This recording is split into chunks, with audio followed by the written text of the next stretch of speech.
As a kid growing up in the 1970s and 1980s, one of the toys that I guess people still play with quite a bit in different ways these days, more kind of as hobbyists and less as what ordinary kids would play with, are what are called slot car racers. And so these are little model cars, and they come in different types. Some of them can be quite large, and the ones that we had were HO scale, so they were considerably smaller. The same scale that's used for a lot of trains here in the United States.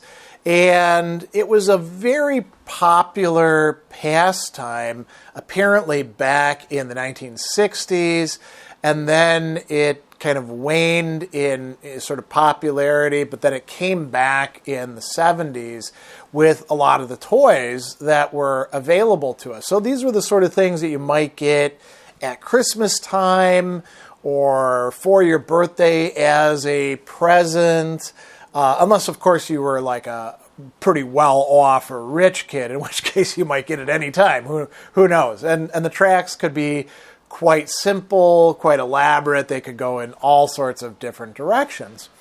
And I remember this in sort of bits and pieces because it's not something that I've thought about for a very long time. But what I do remember is, maybe I was 6 or 7 years old and I got a Tyco slot racing set at Christmas time.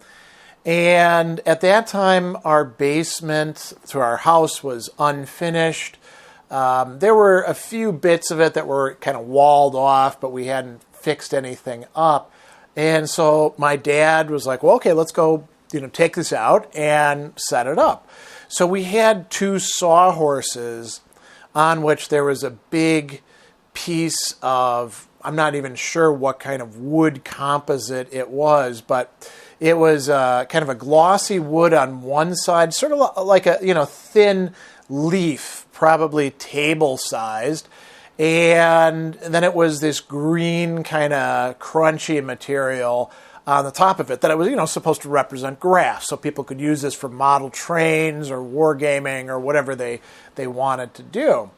And, we took all the pieces out. There were 2 cars that came with it. There was a power pack that you had to plug in and then connect to the track. There were pieces of track, and then there were these 2 controllers that I remember being sort of like guns in a way, with like a trigger, and the trigger had basically like a throttle on it. And those would plug into the unit that would connect with the track.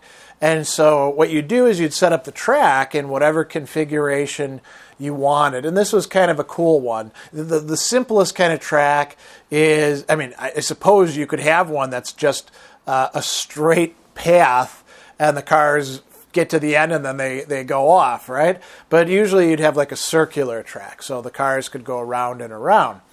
And so the simplest one would just be putting together 2 curved sections on each side, and then 1 straight section, connecting them, 6 sections all together, and the car would just go round and round and round. And, we thought that was really cool back then.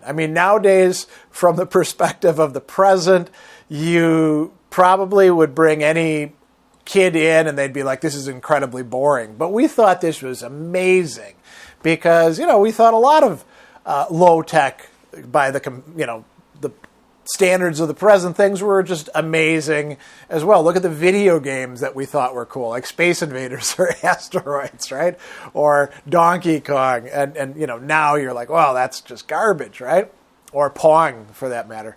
So this is completely analog, not digital at all. And you would have an electric current, and the electric current would go through the tracks, and it was called slot car races because the cars themselves, they would have these like connector things that would like connect to the track, and then they had little motors inside them with magnets, and they would stick to the track, and then they would move along, and what kept them in place was that they were going along a slot. There was like a pin that stayed in the slot. Now, of course, if they went fast enough, they'd fly off, and you could crash them into each other in certain ways. They'd sometimes jump from one track to the other, and your controller controlled a slot. It didn't control the car. The car was in the slot that you actually had where you were giving the juice to. So I think, if I remember right, the kit that we had that Christmas, it wasn't the very simplest one. It was one that had a little bit more complexity to it. So there was, like a curve, and then it went underneath the track, and then it curved around again, and then went over the track. So it was like a figure eight, basically, maybe with a little bit longer on one side. And there were like little stilts that would push up the track and hold it in place. And my dad and I just thought this was amazing. And we played for it probably for hours that Christmas.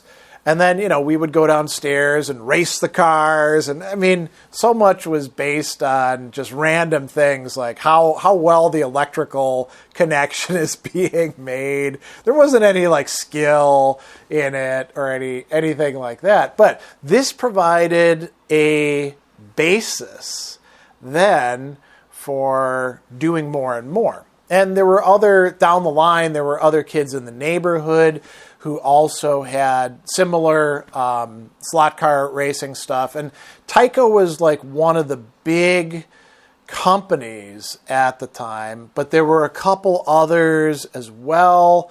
And so, one person might have Tyco and another person might have one of the other versions or companies that were out there. But things were more or less compatible. You could take cars off of the other kind of track and put them onto a Tyco track, and they would run, maybe not completely 100%, and vice versa. And they started coming out with more and more cool stuff. So you didn't just have curve and straight. You could also have like windy, right? Or you could have something that actually had like a jump in it, and the cars could like go up a ramp and then, go in the air. Or the coolest thing, which was really kind of hard to pull off, was they'd have these loop-de-loops, right? So, and actually Hot Wheels, as a total side note, Hot Wheels and Matchbox, those were die-cast cars, aluminum, steel, I think, and plastic. And they offered all sorts of tracks too, but these weren't electric. What they were doing, you had to have like some way to move the car along the track. So usually it would be like something you'd punch or something you'd pull back, and you'd zoom them along. Anyway, the slot car racing stuff would have loops, or it would have curves where it was like banked. And again, we thought that was so cool. And when you were running it, I mean, I remember the smell that came with it. And it's a smell you can recognize as ozone, because you were using all this electrical stuff and running these little tiny motors with what must have been like very high RPMs for these tiny little cars and their wheels. And it was, it was just part of an era in the like mid to late 1970s and early 80s.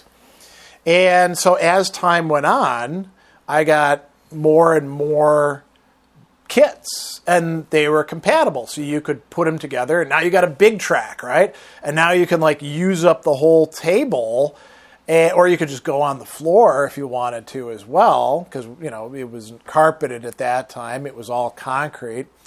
And you could have a track that the car had to go along quite a way and do some cool things. You could have like long races, right? And, you'd get more cars over time. You could buy the cars individually, or they came with sets. One of the sets that I thought was so cool, and now, again, looking back at it, the stuff that we thought was really cool back then, I mean, the bar was very low. So it had glow-in-the-dark things. Like, on the curves, you could get these guardrails that would be like, white plastic or orange plastic, and you'd snap them on.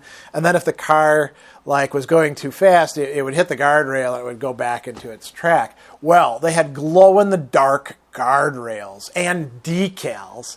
And we were like, oh my God, this is so amazing, right? So you turn the light on for a while, and these glow-in-the-dark things would absorb, some light radiation, and then you turn the lights off, and now you could see at night in the dark basement what your cars were doing. And if you had a glow-in-the-dark car, that was even cooler, right? So, we did those sorts of things. And it continued on for me after my dad died. I mean, it was something that I did with my dad, but I also did it with the neighbor kids, and I did it by myself. My grandpa, when he moved in, he was kind of interested in what we were doing with it. But then, my dad died when I was 11 and he was 36, and I kept racing the stuff. And one of the things that I do remember that was kind of interesting, so in other stories, I've talked a little bit about how I went to this middle school called University Lake School. And it was a private middle school, mostly catering to the pretty rich people. I mean, a state senator would actually come and visit. And why was that the case? Because he was, the parents were donors and stuff like that. And I was there on scholarship. My mom and dad got me in there in 6th grade. And the only way that we could have afforded it was me getting a scholarship, which I did because of my test scores. And there were a couple other kids who were there on scholarship as well. I got to be friends with them. And one of the things that University Lake School did every single year was called the barn sale. So a lot of private schools have to raise money in different ways. They had a big barn. And it's interesting because we would actually use some of our class time to help out with volunteer activities with the barn, and then sometimes we'd have to volunteer after school, after we got our chores, because we actually had to do cleanup chores. And I've talked about that before as well in some of these Sadler stories. The school would charge you a ton of money, but they'd also make you do work for the school. And I guess it was supposed to be character building or something like that. So anyway, you volunteer for the barn. And my mom would do this because, she was, the kind of person who liked to be involved in activities and clubs and that sort of thing. And she's very outgoing. So anyway, it was the year after my dad died. So I would have been in 7th grade. And the barn sale was always held, I want to say, in early October. So it would be, getting kind of chilly at nights, but still, you could have some of that warmth from summer still going on. But typically you'd have to wear a jacket, and the winds would be getting colder. And so you'd be, moving stuff around in this gigantic barn. It was essentially like a gigantic rummage sale. Right? Raising money for ULS every year. And people would donate things. And they of course, get a tax write-off on their donations.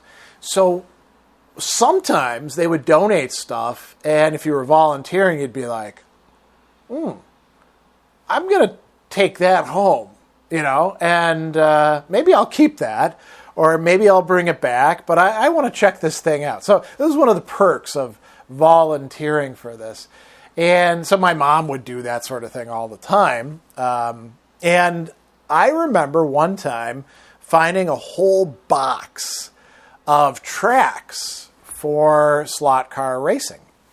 I don't remember if they were Tyco tracks or one of the other competitors, but if I remember right, they were all basically compatible with each other.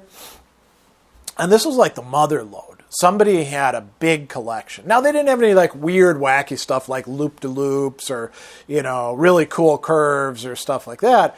I think it was a little bit older, right? Their kids had outgrown these toys, and they're like, let's get rid of this crap, give it to the ULS barn sale. But, I was 11, 12, so I was still into that stuff. And I remember us bringing home this big box that had mostly just tracks and a few lifts and things like that. And if I remember right, there were maybe one or two cars in the mix as well. And I was like, wow, this expands the track stuff that I have by 100%. It's as much stuff in this box as the track sections that I have. Now I can actually put together a giant thing. And it was interesting because, you're using electrical current. Obviously, you're not using super heavy current that's going to shock you or anything like that because it's kids' toys. I mean, you'd be stupid to do that. And there wasn't quite enough current, or maybe there were some incompatibilities between these and the tracks that I had, to make it completely work. So, the cars would actually start slowing down as they got further away from the transformer. They wouldn't stop altogether, but, they weren't going full speed, and then they'd speed up again as they got closer and got more juice. So there was kind of a, law of diminishing returns to this. But it was cool to have this to play with. And again, it was something that me and the other kids from the neighborhood, or when my friends would visit from other places, like those other kids that were on scholarship would stay overnight, we'd play with the slot car races. And so I don't know exactly when I outgrew it. I know that by high school, I wasn't interested in that anymore. And I think I may have even gotten rid of my stuff and donated it myself. But I do know that I did run across something else. And this is what I want to close on. So my godfather and uncle, John, who has lived down in Oak Lawn in Chicago almost his entire life. I mean, the family was in Chicago. He got married and got a job at Sears quite young and moved into this house, which then he, built expansion on in a suburb of Chicago that at that time was kind of rural and now is, very, very urban. He had this house, and the house had a big basement. I mean, here in the Midwest, we typically have basements for our houses. And so that's like an extra floor down below, right? And you can finish it out. You can put like a bathroom down there or, a living room. People sometimes have bedrooms down there.